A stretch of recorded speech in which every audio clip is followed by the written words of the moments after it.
We did a little research on the teams we're playing against. We got a new roster lineup. There are pretty much no videos on them or anything, so we're kind of going in blind. I'll play them like a few times and we beat them, but that's with the old team though. The new team we haven't played with them yet, so we don't know. They're a bit unknown to us, and we think we have a chance against them at the very least. Well, I'm sure we could beat them. I feel like we're kind of unprepared. I'm pretty sure we can pull out. Gentlemen, we're back with our live coverage of the Season 3 qualifying rounds in one of our last food-oriented finalists coming into play here, the salad bar. Yeah. Delicious. Delicious. Yeah, just great. Just had some salad. I had a burger, personally. It happens. Yeah. It's been a long day. We've got a lot of games. I'm Riv. We're here with Joshua Jat Leesman. It's our first time in the casting podium today, this year of 2013, so it's going to be awesome, ladies and gentlemen. Azure Gaming versus the Salad Bar. Actually, Azure Gaming, if you will, versus the Salad Bar. Jat, what do these two teams bring to the table? They're the last round. Nobody really knows a lot about these guys. Yeah, and even the teams don't seem to know that much about these guys, but we got some stuff for you. So the Salad Bar is a team that doesn't really play that much ranked. Hamda, kind of the team captain, the guy who made the team, hasn't played ranked really in his whole life. No. He has 3,300 normal wins is the one thing that's great. And the team went 16-1 in ranked games, made it into the online qualifier, and then knocked out some pretty big teams. The team with Paradoxical and Zig was actually beaten by the Salad Bar. So we've had some poor performances from these guys early on, and it's been a good thing for them that they were able to come through this. And, you know, probably going to be the best chance of the online teams to make it. You know, it's absolutely crazy to see a team coming through like that. Usually, what happens when you're in that kind of situation is this Just slight bits of technical difficulties, but we can see the players setting up right here. As for Azure Gaming, their story is a little bit different because they pre-qualified, so they're in kind of the sweet spot of teams that might be coming in for them here. And the biggest thing about them is they have Demon Lull on their roster. You remember them from Legion Gaming. So for him, this is the first time he's been playing it almost forever. I was talking with Prawley, I was talking with Mortis, some of his old teammates, trying to get research on these teams beforehand, and I was like, where's Demon Lull? Is he on a team? Because he wasn't actually at the time. They said no. He finished off high school. After we broke up, he decided to focus really hard on that, and we don't know where he's been. Sure enough, Azure Gaming needed to fill up with an AD carry, and they're like, let's get Demon Lull. So they pretty much picked him up off of his couch, out of his bedroom, studying for finals, and they brought him to the Season 3 live qualifiers. It's amazing how these teams can come together just weeks on end, and we'll even see that more in the group. Team Martin's team was formed on like December 30th. Yeah, that's going to be going on our B stream. Yep. They were not a very old team as well, and they also have a lot of players from school. They're players that are coming from other distractions that are trying to make it here so they can almost get rid of those things and play game exclusively for themselves. You know, Mega Zero, Trieskimo's little brother, is first year at Carnegie Mellon for electrical engineering. He's like, yeah, I think I can probably do both. And he's like, if I can't, I'll just ask my teachers and make sure. So he's I'll take less credits. Considering this. Yeah. It's really crazy. We all know Trieskimo did the same thing, came back, internships, and it's just going through the family. Yeah, the back-to-back internships for Trieskimo. Pretty soon he'll be a senior intern. We'll see how that goes for him. It could happen. It could for sure happen. So with this group coming out, the way the stages are working, we've seen 3 groups so far throughout the day. 2 wins and 2 losses was the story for either team to go on or go home. And we've had a lot of teams eliminated, Jat, and it's actually these online qualifier teams.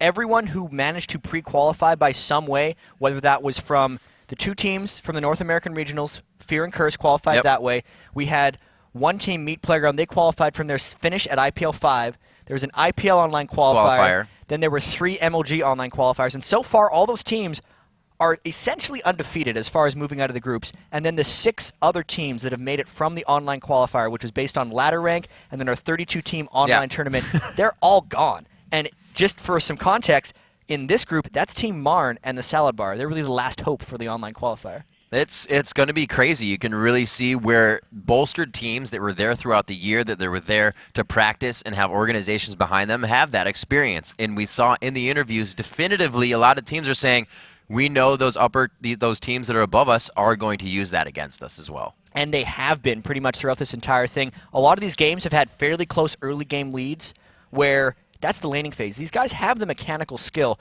but it's the coordination. It's saying, all right, I have home guard boots on Shen. I'm going to teleport in on Maokai and create team fights, which we saw an amazing combo of in the second group of the day. Those are the kind of moves that aren't getting pulled off by the online qualifier teams because it seems like we haven't really found an online qualifier team who has a lot of history or who has played together for a long time. The one exception to that, though, would be the Salad Bar because they played so many thousands of normal games together. They would be the team that would have the most synergy. If anything were to be different that you could grab out of that's not experienced in a ranked game that maybe would give you an advantage, could you think of anything? Well, the one thing that would be is the level of seriousness of your competition. Because eHamda and the rest of his team, even coming into this, they said they're just doing it for fun. Right? If it turns into something, it'll be amazing. They'll go all in from that. But that's one of the reasons they don't play ranked. They don't like the super high intensity thing. A lot of other top players who, all of them, by the way, have played against eHamda when they play normal games because he's always at the top of the hidden normal game elo. Yeah. They call him the fun police because they always think they're playing try-hard comps in normal games. And, I mean, I talked to him about it. He's like, no, we're seriously not trying hard. We're just playing the things we like, and we're good because you know what? We've played thousands of games together. When it's second nature and you don't have to think about it, the things that are hard are the next things you slightly focus on. It kind of just creeps up and you get better and better. But that's absolutely amazing to know they've played that long. I know my game time is 2.5 years, and I'm just reaching 1,000, so I can't imagine the hours they are putting in. I know there's players with more normal games than eHamda, and I'm sure someone out there's got 5,000 wins. But to have 3,300 wins in normal games, it's rather incredible. You have to consider that there is a number behind that as well. It's usually almost towards even. Well, they're all high-rated games is the thing for him, so he's probably actually at a pretty high win clip, in all honesty. That's true now. I bet you there's like a 600 gap in there, these guys. But when that's all you do, you know you're having fun, it really comes out. Remember, that's how Shushay used to play through the entire time. And when they wanted to get stronger, Fnatic was kind of like, yeah. And he said, that's cool, guys. I still want to play for fun, though. And he did, and he has gone on to other teams. And we've seen him do things. North American Regionals like, ha, ha, Eve, what do you do? Whoa, what just happened there? You know, they were having fun, and they did some awesome things, and now Eve still used. Well, to be fair, in the North American Regionals for Shushay, European Regionals, yes. Yeah, European Regionals for Shushay, he was like, haha, Eve went 1-6. And you're like, but after that, people were like, I think that Shushay was onto something, and it ended up rolling through. And to continue on your point, it is really good to have that team synergy, which eHamda's team hopefully has, but they have a bit of an issue because one thing we need to mention is Hiroshin, their top laner, is one of eHamda's good friends, but he also plays mid. So they're both mid players by trade. He's actually had to move up to the top lane. We'll see whether Azure can punish that. That'll be nothing here versus Hiroshin in the top lane in this matchup. Whether they can pull anything off to punish him, because I'm sure they realize, even though they said they haven't known much about the teams, they can look up profiles. They can go on the internet and figure these things out. And actually, as we were looking at these teams, I remember you stating something that it's a team of just people that have played all over, or they've had different roles before. It's a group of that. The group of it, yes. Yeah, because nothing here, the top laner that's going against Hiroshin, is an AD player by trade. I mean, all these guys say they can play everything, but if you're specifically going from one role into another, there is an adjustment period, and I wonder if these guys have made the adjustment yet. Which is the easiest role, would you say, just to throw that out there? We've seen people, junk, like Chaucer goes everywhere, and Yantanso AD to mid. Where is that? Where would be the easiest curve? I mean, the most common swaps you've seen have been jungle to top and back, which has happened with players like Hotshot, and there's another one, but I'm going to say Hotshot for now. And then Chauster has done support to AD. Many people have done support to AD as well. Crumbs is a player who's went jungle to top and back again. And it's really effective. Voyboy is saying just his positioning being top, and not that he's one that roams, kind of switching gears here, that being top in an aggressive team allows him to just do more, be more of a utility player as well for his team in other lanes. It's super important, especially for Curse Gaming, that they keep track of their playstyles and they work together. And we're actually in to the champion select here. So, Azure Gaming versus the Salad Bar. Really, we'll see if they can come in with anything surprising in this one. It's going to be a toss-up for the beginning. We really, like they said, we don't know much about either or, so there'll probably be the regular bands. We may see the Amumu out, some Kha'Zix, there it is, Kassadin, so that's going to be a most likely targeted. Syndra as well. Yeah, that's these guys did their research, in all honesty, because Honda doesn't have a ranked history to pull from except the 17 ranked games his team has played. And in the majority of those, he played Syndra, one of those things that you can perfect in hundreds and hundreds of normal games. And I guess they kind of feared it because not many people play that. And that's more of a thing. We're not used to playing against it. It's not necessarily that they're afraid of it, but they don't want to get caught off guard. It is. You know, throws out some of that crowd control. You may not be expecting it. So good band there, playing it safe. Jace, the pickup, he's been seen in mid and could be seen in the top lane here. I feel like it's mid. I mean, that seems like the evolution of Jace. Every time we've been seeing him, that mid lane Jace who just gets the blue buff, stacks AD, sometimes doesn't even need boots and just nukes the crap out of the enemy team has been so effective. It's scary. ADs are picking up so hard, and that Amumu is there. MF is still on the board.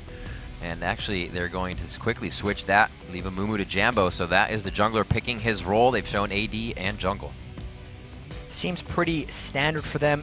It's interesting that they picked the Amumu and didn't decide to combo it with the MF. That's one of the famous combos that really happened. We saw it 5 games in a row in the OGN Champion Series during their quarterfinals, and it worked really well for them. But then the teams that have been doing it in this tournament alone, Misfortune's been getting ran off and ran out of a lot of team fights, so it's slightly riskier, and they're going for the highly mobile Ezreal. But right across the board, that's going to be a killer bottom lane for the Salad Bar with Misfortune and Blitzcrank. That's about as much base health you can get on a bot lane combo.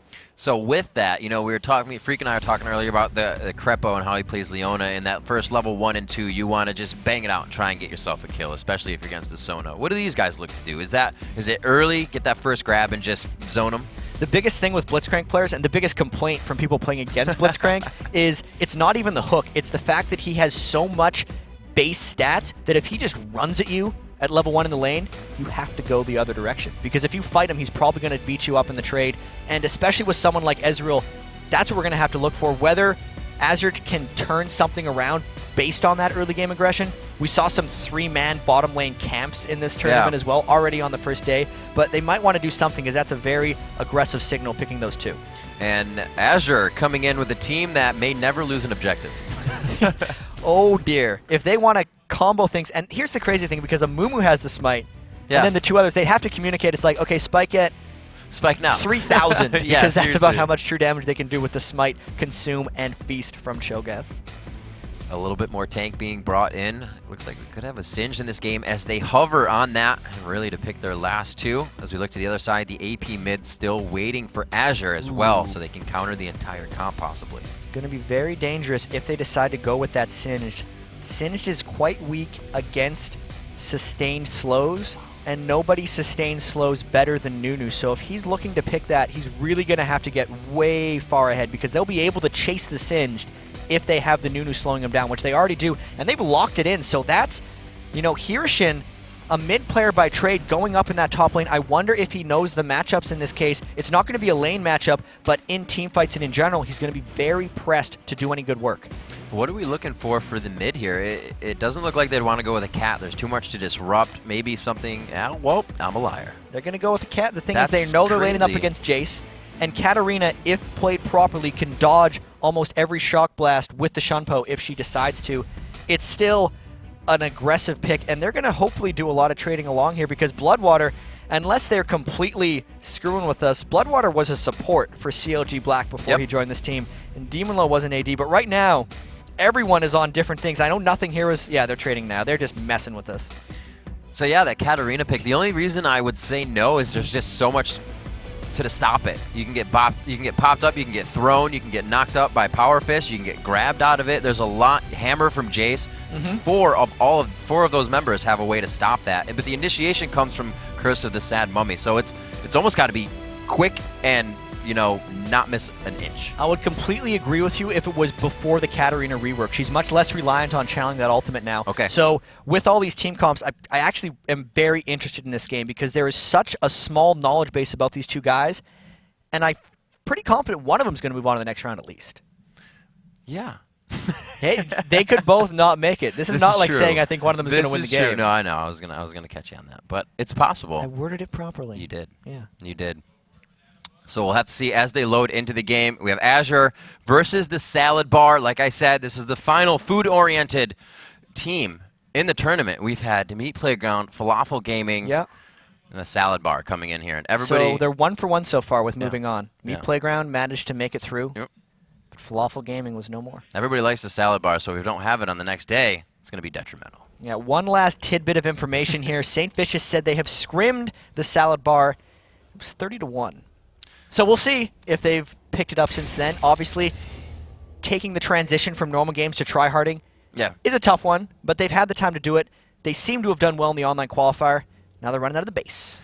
All right, so we saw a lot of APs from eHamda during the qualifiers. Looks like he does transfer over to that Jace, as many have been liking the damage, liking the blue buff, as you said, and possibly early no boots. It's just an easy way to take out that mid and win a lane. Use that Jace gate to get around the map. We're going to see them hiding in that top fog of war, chat, and it looks like the 140 invade. And this is a good aggressive play by Azure here. There's no early wards on this side of the map placed by the salad bar. And I think you're right. If you're going to wait in that brush, you're generally waiting for the delayed invade. But I wonder if anyone's going to be there, because the salad bar is invading the red buff as well. And there's no way Azure knows they were there, because they haven't put down any wards of their own. Nunu going all the way up top to make sure he hasn't seen it all. They are going to gather. Maybe when Nunu gets there, they will continue. And yes, right as Nunu gets there, they start to move. Flag toss won't give them full vision to the right. That's not going to help them too much. And they go to Tribush, chat. They could continuously go to the blue here, or wait for just him to go top. This could be our first level 1 fight that we get to see, because Jarvan seems like he's most definitely starting at blue buff. They feel like they've scouted sufficiently. They have exit wards in the jungle that they've managed to evade. There's no idea that he's here. They're coming in for Singed. There's Singed right there. The ghost is off. He does not have flash in. As you said before, the best one to slow down a Singed is a Nunu, and it works 100%, chat. First blood going to Cho'Gath. Really clever play by Azure there, and now they're going to move in for the blue buff. They have to make a quick audible on the other side. Jarvan running in for his red buff, but a great start for Azure Gaming. Yeah, completely given to him. They have to concede that top side of the jungle, and that's going to hurt him a lot. Everybody got a piece of that on the scoreboard. So everyone going to be able to pick up a few extra health potions, or even just that little bit of experience they get for that kill. Going to give them a quick little edge in all those lanes. And on top of all this, I feel like we got a lane swap as well, so Singed's day is not getting any easier, as he's got a lane against Ezreal and Nunu up top. Do you think that occurred, or caused the lane swap to happen? Do you think it was already there? Because they were there in the position for blue. I think it was planned to begin with. It's right. Much easier to do an invade like that if your AD carry and support are able to stay near.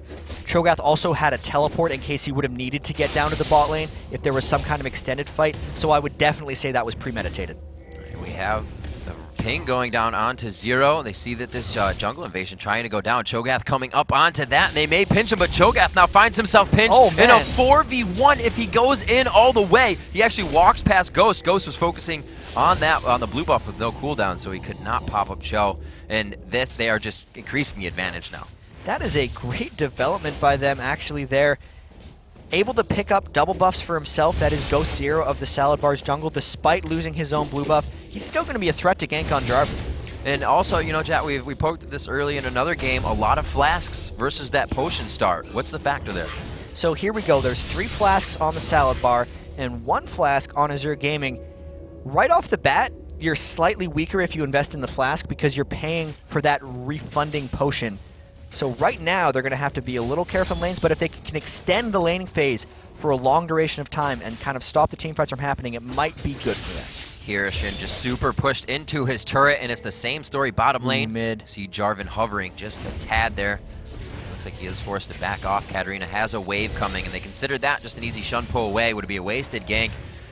Jarvan kind of just hanging out in the jungle right now. Looks like he's kind of wavering atop, or gank. Yeah, so I believe Jarvan was spotted about 20 seconds ago running into the jungle. They kind of know he's there, which is why you can see the top lane, Ezreal and Nunu, being a little bit careful. They spot him again, no more mysteries, and that gank's not going to work. The ping goes down. Still aggressive push on the top lane. It's great map vision and awareness coming from Azure here as they want to get the aggression on the lanes back. They want to cause trouble for Jarvan so they can start to grab that upper hand. Let's see if the bottom lane's going to be able to do anything, because nothing here, despite getting that first blood, is really hard-pressed to get anything. Both of these 1v2 lanes actually are having a really, really hard time. 8 minion kills and 2 minion kills across the board on Singed, so 2 kind of hurts. those 2v1 lanes, 2 minion kills is kind of low for 4.5 minutes into the game. Considering you get a minion wave every 30 seconds, that is quite low. At 5 minutes, you can have 50 minions in the game. We can see the 80 carries are already at 33, so just a little back and forth damage they're trading is causing them to miss some of that, the minions creep score. You might have to check your math. I don't know if you can have 50 at 5 minutes, but it's close. Yeah, it could get them all. Do it. We're going to check this later. All right, do it. There's a chart fight on League bottom. Wiki. Nothing here, getting some damage taken down, and he looks like he's going to force to back off, but he drew an Ignite out, so he's a little bit safer considering, but once this wave gets to the tower, it's that safeness goes away. The safeness is gone. There's nothing you can do. And in all honesty, this game has turned fairly passive. They put a ton of wards out after the initial invade, and they haven't been able to get much through yet. Both the solo laners that were in the 1v2s have been against it, and now here's potentially action. Jarvan coming up. Demon Lol just in a bad position here. The final hits is going to take him down. Finally tied up 1-1 at 6 minutes. So the Salad Bar coming back strong, not getting rattled after that first blood. I know in the last matchup we had between Pulse, when they lost that two-man tower dive and gave Twitch the double kill at level 1 in the bottom lane, they're just, you could see in the cameras, they were just drained. When that happened to the Salad Bar right here, they picked up their hats and they just kept on going because keeping in the game, keeping those minion kills up was really effective for them. Cat pushing up on this mid, possibly going to see the roam coming in here from Shousters. He is now level 6, so as he pushes that lane, actually he's going to get ganked here by Ghost Zero. This could be an easy walkout. He actually, oh no, I thought he shunned Poed to him, tried to hit him before he did the flag toss, but no, it's just a spin. Ehamda unfortunately missed his Shock Blast on top of that, but that was not a gank that was going to kill. Right. If anything, that was a gank that was going to harass Katarina back and get her in a little bit of trouble. Shouster actually completely out of health potions in this middle lane, and I have to say, you do have to be very careful of Ehamda's Jace. Every AD Jace we've seen in this tournament has really wrecked, as also bottom lane. Go see her coming down. Yeah, Jarvan actually has to turn away. He sees them backing up, and in about, we checked it 4 minutes, now it's 7 minutes. Singed has grabbed 3 CS. He's keeping about one every minute and 20 seconds. Some or so. It's a bad clip, It's a little painful. And when we saw the Xin and a, what was it, Xin and Shen top earlier, didn't really work out for him because they were trading the farm. We did see an Olaf in another game who was actually 59 CS at the end of the game, and he was wrecking house. So it is possible if you get the right situation and the right build in. But right now, 5 CS isn't helping anybody. And they're trying to help him in this lane right now. You can see Jace roaming up to the top lane, but the lane is pushed at one of the worst possible times. They ping on him as well, so he's sat. I believe they just realized he was gone because mid lane was vacant, and they can't do much to help Hirshin here. It's so difficult for them right now. Is it safe to say that that's not the worst person to be having a hard time right now? Because you have a Jarvan, you have a Jace, you still have a bit of tank, and in late game, Singed is still going to be able to stay alive in some of these fights. Normally, I'd say maybe, but I think it's the worst it's a person. little too, oh, I think it's the worst person to not have farm. Oh, Hook actually lands bottom lane. And they are going to be on to nothing here. He's very low on mana. He's used those abilities. The double up won't match it. And he gets away with about 150 health. And just to get back to this, Singed is nothing if he can't run in. And if he never gets tanky, he's going to die running through a Nunu ultimate or getting a Mumu ultimate or just by auxiliary damage from Katarina just bouncing around. It's really, really bad to have him this far behind this early. And there's the teleport back in from Cho'Gath. Still, the Brunch trying to get in there, Salad Bar rather, trying to get in there and just continuously take these buffs, not letting them get either one, the second buff taken away. I almost want to say that nothing here being an AD player is better preparing him to play 1v2 lane than Hirshin's experience as a mid player. Because as a mid player, you almost never lane against two people, and he just doesn't seem to know how to handle it. He probably played a bunch of Singed, did quite well, because if he gets ahead in that 1v1, he can crush. But against these competitive teams that have the strategies, they knew exactly what to throw down against him with that lane swap. And 7 minions at 9 minutes now, he's getting nothing. I'm going to go ahead and say that not many people lane swap in normals, Chat. I'm going to say that almost nobody does. Almost nobody lane swaps in normals. That could be not even going to challenge you on that one. I think that's a good analysis. That'll be my one for the day. I'm done on analysis. Thank you. So we see Mumu kind of getting in here. He did have his blue buff stolen, so he says thank you very much. Yeah, a lot of counter buff invading going on here. Able to probably pick up this blue buff entirely. I'm really surprised that the ward coverage just fell naturally for DJ Lambo to run in there. It could have been intentional, and it would have been quite impressive if they somehow timed those wards, but I have a feeling he just lucked into getting that blue buff for free. Yeah, kind of walked over there, had the time on it, bam. And we look at top lane a little bit on that push. Not too much aggression on any turret, but that one, they have been really just putting that hurt down 13 CS to now almost that 50 CS of nothing here. And that's going to be a big factor, as we said before, you know, kind of considering the fact of Shen Singed having his ultimate and being able to live in fights. It still can't happen if he does not get that farm, and 13 is the way it could go down. Yeah, eHamda actually was telling me that he wouldn't have wanted to play on this ranked team unless he could play mid, so Hiroshine got bullied into the top lane. So eHamda's having a great time. Yeah. He's up 25 minion kills onto Shousters, and he's crushing, but because he's forced his friend on a top lane, that one's not working out as well. So Cho'Gath definitely building and itemizing for that armor defense in that bottom lane. Ezreal to quick BF sword. And I've seen a lot of Ezreals, I don't know about your games, with the static shiv lately. Oh, absolutely. One of Ezreal's big things is he can only wave clear. Totally not real, intentional. He can wave clear with his ultimate, but with the static shiv, he can wave clear with basic attacks, which is really huge. It allows Ezreal to put a lot more pressure onto that map. Singed back to that top lane, just about half CS of nothing here right now. The ultimate, they clear bottom. They feel quite safe, and they'll back after this. So nothing here is going to get a good push on that. We look around the board, at 87 to 58 CS in mid. Katarina's not terrible at farming at the turret, but if you're just getting shock blasted every time, it makes it a little bit more difficult. And the blue buff spam coming from eHamda has been really, really effective for him. I got to say, the right choices here. I'm expecting him to get a tier of the Goddess. That's kind of what all the other guys have been doing, but maybe he's got something else up his sleeve. And really, overall, once this turret goes down, this would be the first kind of mini edge that's actually accumulated for Azure Gaming, because it's been a low-action game, but this is close. Yeah, we just broke that gold lead. It looked really good. Salad Bar was coming in with those strong attacks in the beginning. Oh, wow, Demon Lord going very hard and impactful here. If they can get in with that, they do flash, go for the Ignite, the silence. He gets the True Shot off just in time, and he won't be able to clean up this kill. Great ulti from Nunu. Bloodwater and Demon Lord pulling in too. Uh-oh, here comes Ghost Zero, tries to flash right by Nunu, and he's doing the job perfectly. Peeling Ghost Zero right back off of Ezreal, gets himself in the ult, but here comes Amumu. Will he try to help? The ultimate goes down, and he saves the bandage toss for possible escape here. It's going to be a flash towards Demon Lord, though. Remember, Lambo still has that toss. It's not enough time, and he goes down, Katarina to clean up Jarvan. It's just so back and forth. That was a really ugly fight in a lot of ways as it continues up top. I don't know if DJ Lambo's going to be able to get Hamda, but slow people coming into the fights, and now this is going to be an interesting chase for Hamda. I don't think he's getting out of this one. Oh, Hamda, there it is. He wasn't looking. He was doing a little window shopping at first. There's the initiate attack and the finalizer. Shouster picks up another one. They are getting that Katarina snowball. That fight all started with Demon Low and Bloodwater kicking off that one. Yeah. Those are honestly the two most known, kind of strongest players on this team. They both come from pretty good organizations. Bloodwater from CLG Black and Demon Low from Team Legion. Obviously, we told that story of Demon Low not really playing for the past 3 months. Focusing on finishing high school, getting good grades, but it appears, you know, a lot of his Ezreal mechanics could still be there. He is 1 and 2. It's going to be tricky, but that kill in particular, he showed well. Yeah, like riding a bike. Really played the kiting well, and props to Bloodwater as well for just hitting all the spells correctly to keep that kite down.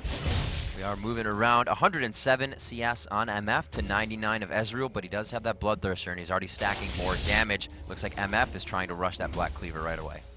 And that'll be really big for them. All of them AD champions. So yeah, when the Black Cleaver was really OP, everyone was rushing it on everyone and just building nothing of those. But since it's been nerfed down, we've seen a lot less of it. A lot of these guys are starting on the Brutalizer, then going into a Bloodthirster, and then kind of going Last Whisper, and not even really worrying about the Black Cleaver. But in this particular instance, Black Cleaver is a team utility item for Misfortune. She fully debuffs the enemy team in 1 second because the damage of that ultimate procs 4 times per second. So if he can get that done quickly, their team fights will be incredibly potent once they lock people up in that Jarvan jail. You know, we see something as well, Katarina taking a little bit of damage in mid, is that when you can't get an Amumu with that MF, it's very common you'll see the Jarvan. It's still a way to lock people into that area and get the ultimate into a very effective position. As we see them trying to shove up mid and Amumu camp the lane bottom, it's an interesting thing. Oh, there's the hook. Bloodwater grabbed in, max range on that one, but I don't think they were ready to fully initiate on it. Kind of looked like Ninja Salad didn't want the grab initially. And there's Lambo. Lambo could throw down the ultimate. No, they turn it, they take him, and Impactful's forced to run off after ultimate. Enough skill shots are landed, and the hook is a hook of death because he hooked in some trouble as they were bringing the Amumu ult into them. That was unfortunate for them, but he kind of wanted to get back to, there's not time. They're pushing up mid. Yeah, they are going strong up mid as they drop the turret in the bottom lane. They're trying to put some pressure on it. You can see Katarina can't even get into her own lane. Lambo trying to make his way up top to stop that siege. Hamda just playing the fierce Jace in middle right now. Ghost Zero right on his backside. You can see him just coming in with those Moby boots. They tried to initiate on this. Yes, almost another one here. Both teams kind of initiating when they don't want to. And it looks like they back off. It's a bit of a miscommunication there. I don't know what DJ Lambo really had planned. He was like, let's go! Wait, it's like a 2v2 and you're kind of low. Let's walk away now. And they let him because they were afraid of the Mumu ult. So both teams, not enough information, and they both had to back away. Oh, the nice chase, the dodge. Great job there. He turns around and he tries to get out of this one, but it may be just too much damage. There's one to fall. Ninja Salad the focus. Bloodwater takes one final shot. They do grab one, but a double kill for Ez. He's 4-2 now. That's going to be huge for them. Getting Demon Law fed is big. Ezreal is one of the most troublesome AD carries once he gets going because he's just so hard to close onto. Ghost Zero could try to trap him in that Jarvan jail, but he's got pretty good ways of hopping out of that with that Essence Flux. So yeah, Jet. They're giving him blue buff right away, too. And the mid pushing up. I don't know if they're going to be able to stop this with 2 members dead. Ghost Zero already at half health. They're starting to lose control of this game a little bit. Good push coming into that middle turret. They're going to be able to drop that, opening up major parts of the jungle for invasion now. They have so much better setup. Trying to go for that rupture, but he didn't know he had the bush ward and he threw it out his own attack. Really just in that top lane. He's only down by 30 now. Yeah. Only down. That's still a lot, but he's over 10.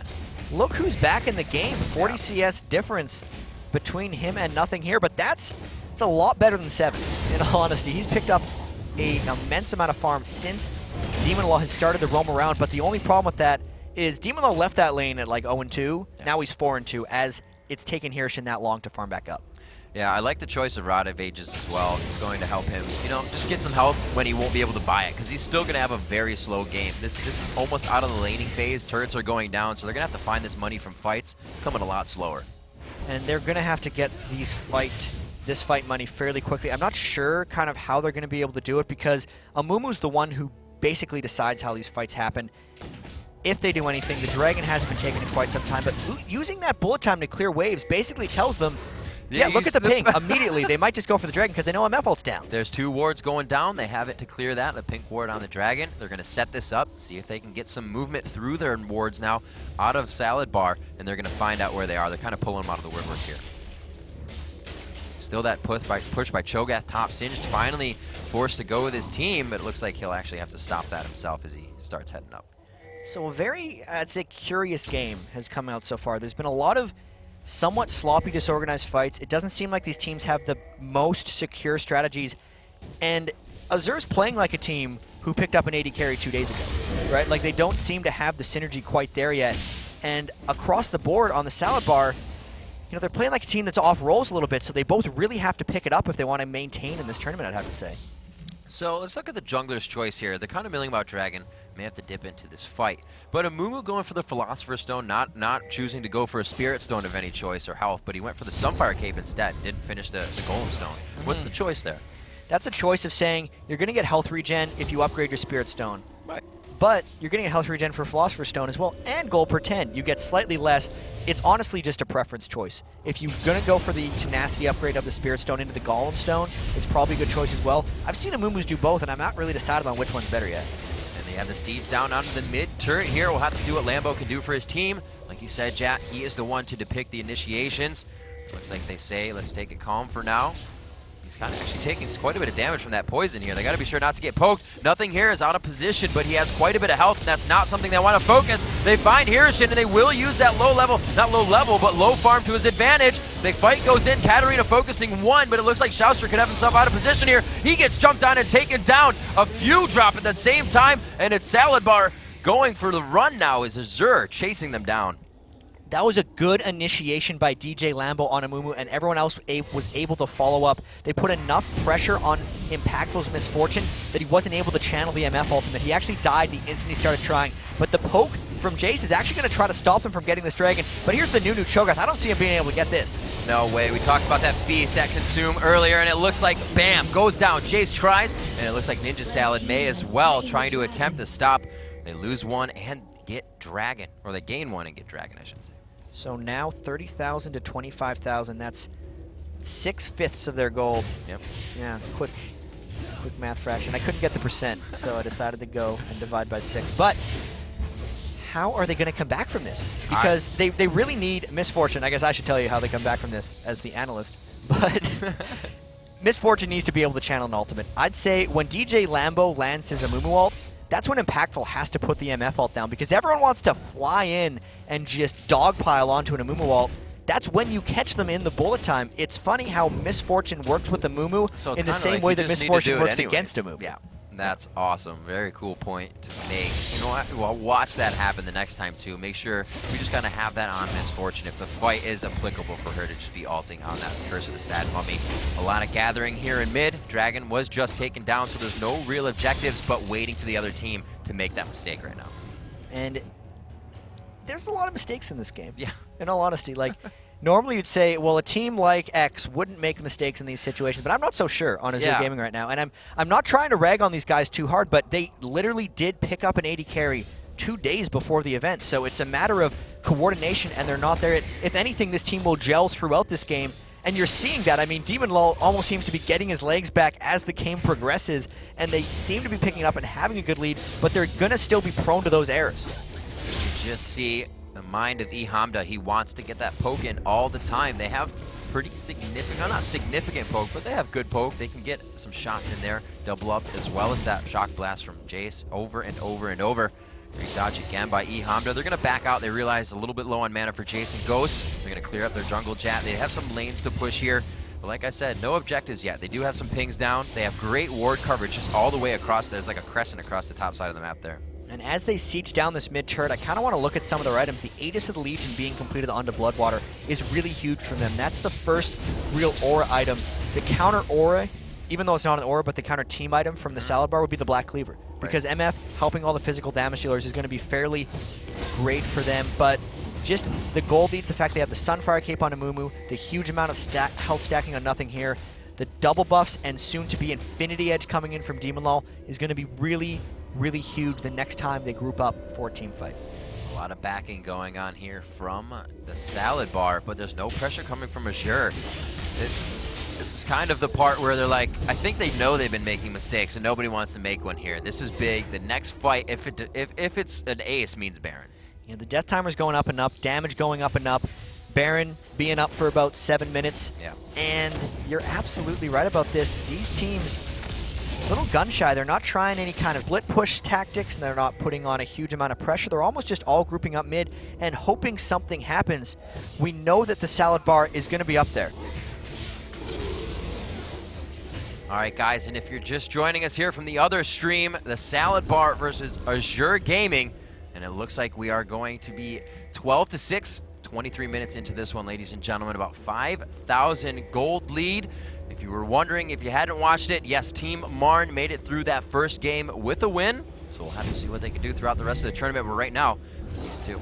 In all honesty, Team Marn winning that game is really huge, because that would be the first team that would potentially move on from the online qualifiers, and that could be very exciting. But to this game, those of you just joining us, it's been an actually fairly slow affair with Azure Gaming slowly accumulating this games in this lead. And what's been a sloppy game, now they've picked up an Oracles, trying to force something happening, DJ Lambo clearing out wards. We're going to see some kind of conclusion, I think, fairly quickly. Yeah, this is exactly what Kobe called when we were on the other stream, the Baron Boogie. They're getting that Oracles, they clear out the wards, and they're ready to just position for it. They're trying to get that spot on the backside of Baron. They have a lot of gap closers to get themselves in, as well as the objective control we talked about earlier, Smite, Beast, and Consume.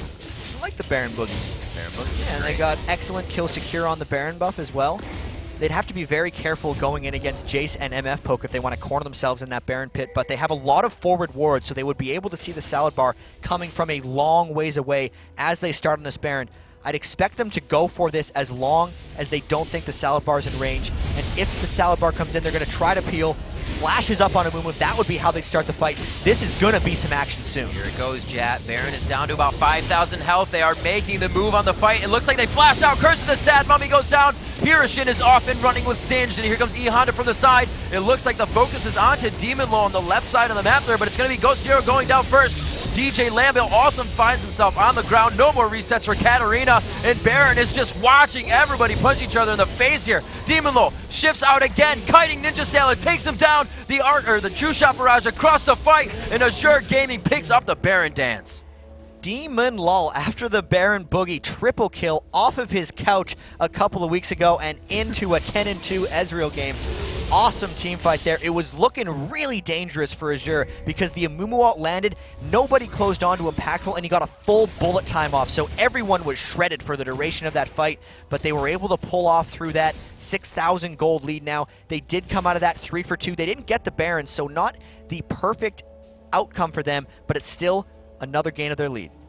Absolutely amazing. I think the blue buff's still on Ezreal. I think he has double buff right now, and it just allowed him to get around the fight. Chat, let's check out how that went down again. Yeah, and you can see right here, as they're going in for the initiation, the flash ult hits, they try to rupture, but they flash out of it. The big thing about that, the MF landed, everyone was shredded. So many people in this fight got away with slivers of health, but keep your eyes on Demon Lull at the top of your screen.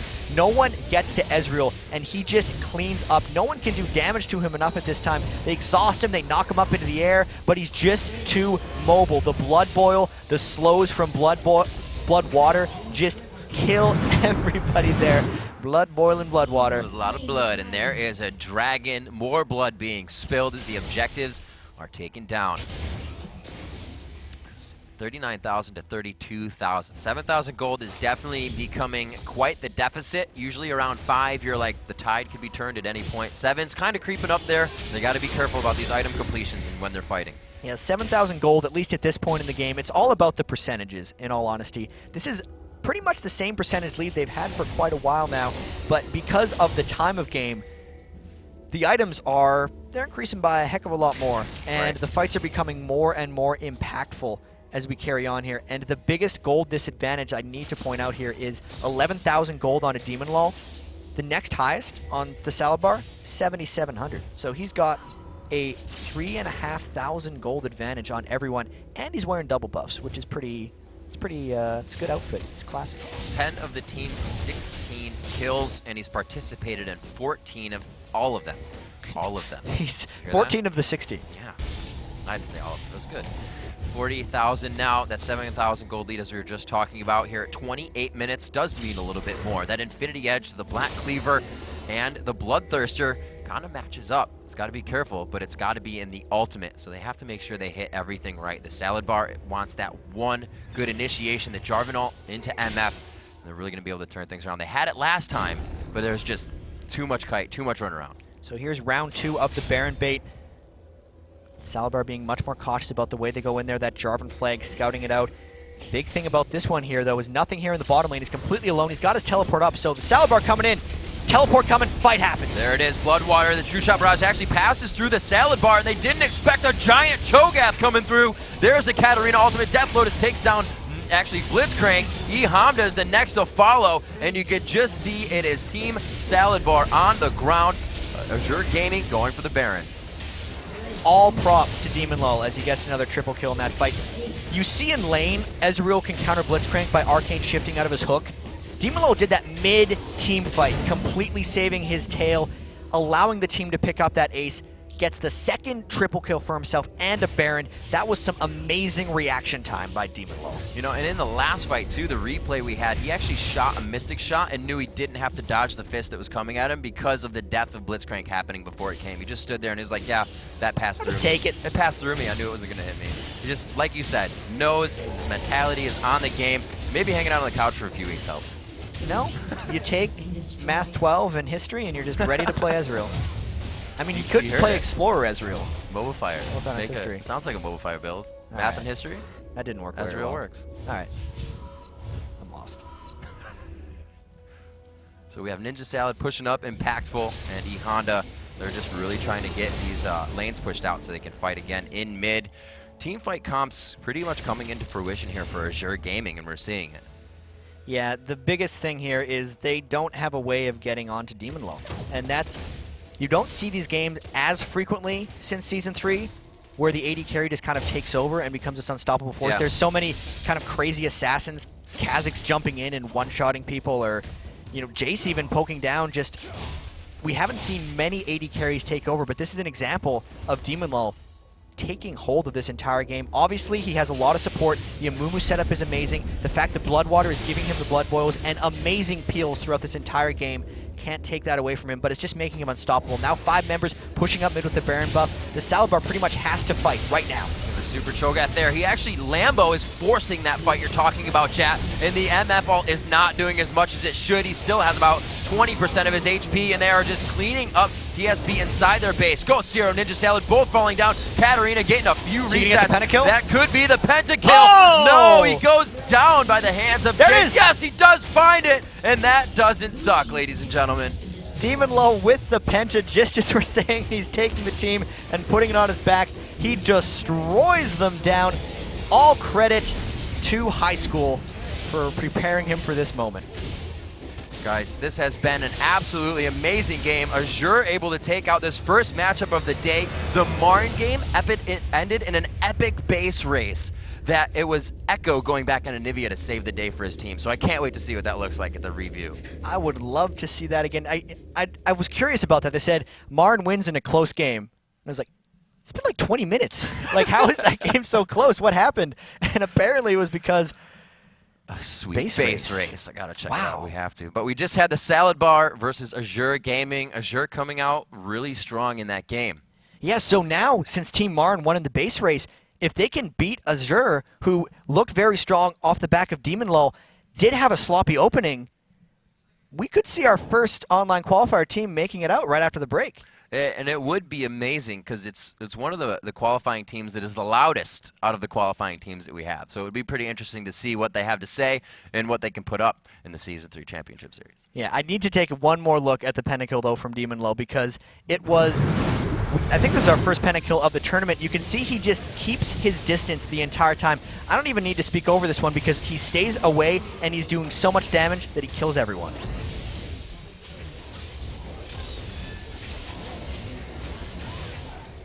That was the moment, because I saw the J skill above it, that I didn't think the pentakill happened. Right. And we were all disappointed, but then we realized that it actually happened. So, props to Demon Law. Good penta. Amazing pentakill. And I was actually thinking as I was coming over here today, I was like, I wonder if somebody's going to get a penta today. We've seen a lot of pentas lately, especially after the infographics. It's like, you'll see one in like 1 in 1,500 games. How about like 3 in a week? It happens a lot more in professional gaming. play. Yeah. Funnily enough, you'd think lower kill games generally in professional play, but just 80 That's true. carries have Lower so kill much games more too. skills. Yeah. And with the multiplicative scaling of 80 items and the fact that they get so much more gold flow because they don't really miss minions, they just get it more often. Yeah. And it's crazy. Exactly. Ladies and gentlemen, after the break, we'll see Azure Gaming take on Team Marn. One of them will lock in their spot for Day 2. Stay tuned. We'll be right back for more live coverage of the North American Season 3 qualifiers right after this. This is where we turn and talk.